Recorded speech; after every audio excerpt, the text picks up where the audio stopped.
If you get mustard on a carpet, you need to move quickly. Mustard is one of those stains that can look small at first, but it can turn into a bright yellow mark very fast. The reason is that many types of mustard contain turmeric, and turmeric is a strong yellow pigment.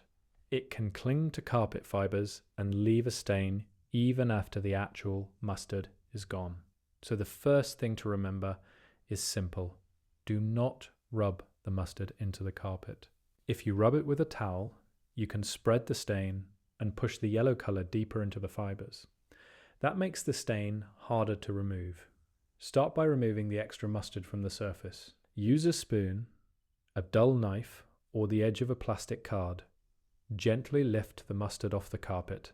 Work from the outside of the stain toward the center so you do not make the stain wider.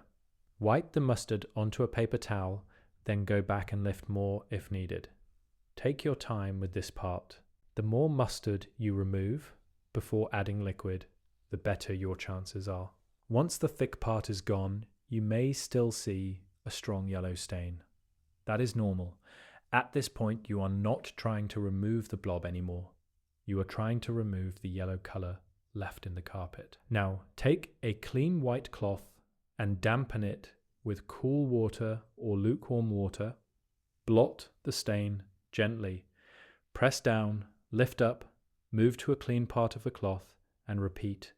Do not scrub back and forth. If the stain is fresh, this first blotting step can remove a surprising amount. But with mustard, you will usually still see yellow left behind. Next, mix a simple cleaning solution. Use a small amount of mild dish soap in warm water. You do not need a lot of soap. Too much soap can leave residue in the carpet, and that residue can attract dirt later. Apply the solution to a clean white cloth, not directly in a huge amount onto the carpet. Then blot the stain gently from the outside toward the center. Keep checking the cloth. If yellow color is transferring from the carpet onto the cloth, the cleaner is working. Turn the cloth to a clean area and keep blotting. After a few passes, rinse the spot. Use another clean cloth, dampened with plain water. Blot the area to remove the soap. This step matters because leftover detergent can make the carpet feel sticky and collect dirt over time. Now, if the yellow stain is still visible, try a white vinegar solution. Mix 1 part white vinegar with 2 parts water. Before using it on the visible stain, test it on a hidden area of the carpet. Wait a few minutes and check for color change or damage. If the carpet looks fine, use a clean white cloth to apply a small amount of the vinegar solution to the mustard stain. Blot gently. Let it sit for a few minutes, then blot again with a dry cloth. The vinegar can help with the stain and also helps reduce alkaline cleaner residue. But again, do not soak the carpet. Use small amounts and blot often. After that, rinse the area again with plain water and blot dry. If the stain is lighter but still there, repeat the process. Mustard stains often need more than one treatment. That does not mean you are doing it wrong. It just means the yellow pigment is stubborn. Now let's talk about stronger stain removers. If you have a carpet stain remover made for tough food stains, you can use it, but follow the label exactly. Test it in a hidden area first. Some carpet spot removal kits have more than one product, and the order matters. Using the wrong product too early can make some stains harder to remove. Also, be careful with hydrogen peroxide or oxygen-based products on carpet. They may help on some stains, but they can lighten carpet dye if used incorrectly. If your carpet is dark, delicate, wool, expensive, or old, test first or call a professional.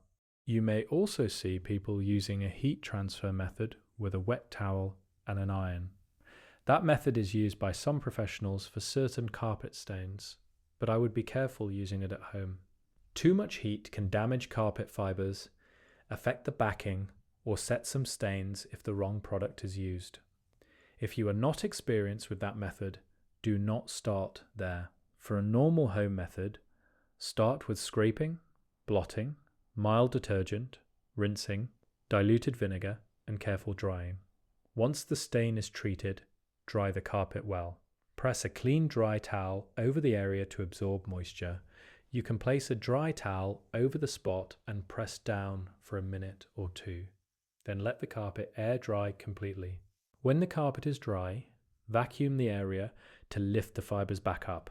If the stain still has a yellow shadow after drying, repeat the gentle treatment one more time.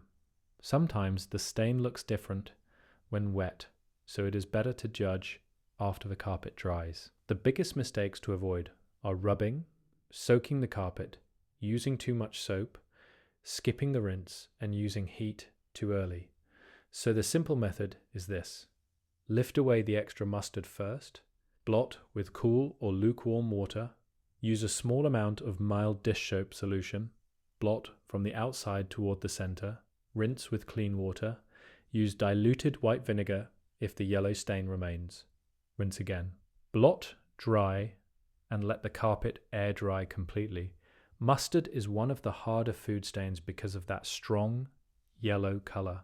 But if you act quickly, keep the stain contained, rinse out the cleaning residue, and avoid scrubbing, you have a much better chance of getting mustard out of carpet without making the stain worse.